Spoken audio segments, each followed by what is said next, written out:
La ligne verte est une histoire bouleversante qui se déroule dans une prison du sud des États-Unis, dans les années 1930.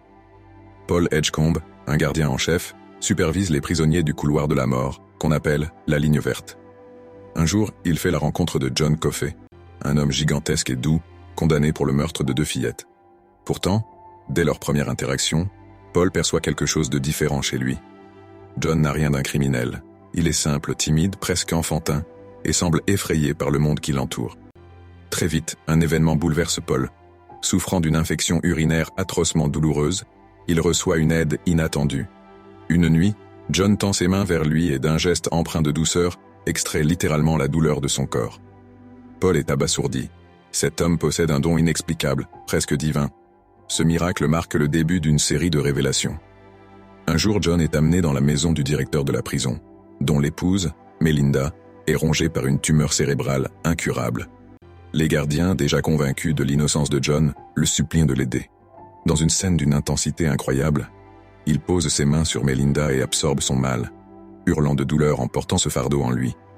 Quand il libère cette énergie dans un souffle terrifiant, Melinda se réveille, guérie. Ce moment miraculeux laisse tous les témoins stupéfaits, convaincus que John Coffey n'est pas un criminel, mais un homme doté d'une grâce inexplicable. Malgré tout, le destin de John est scellé. Il est condamné à mort pour un crime qu'il n'a pas commis. À l'approche de son exécution, John confie à Paul son désespoir. « Je suis fatigué, patron. Fatigué de voir les hommes être si méchants entre eux.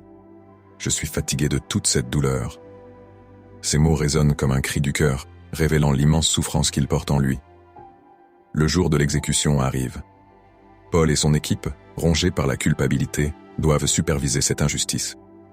Les larmes coulent sur leur visage tandis que John, calme et résigné, est attaché à la chaise électrique.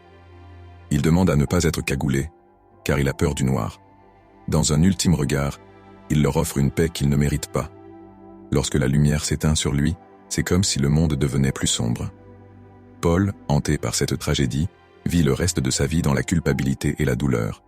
Il porte en lui le souvenir d'un homme exceptionnel, un miracle que la justice aveugle a détruit. La ligne verte n'est pas seulement une histoire d'injustice. C'est une leçon profonde sur l'humanité, le pardon et la cruauté d'un monde incapable de reconnaître la lumière quand elle brille devant lui.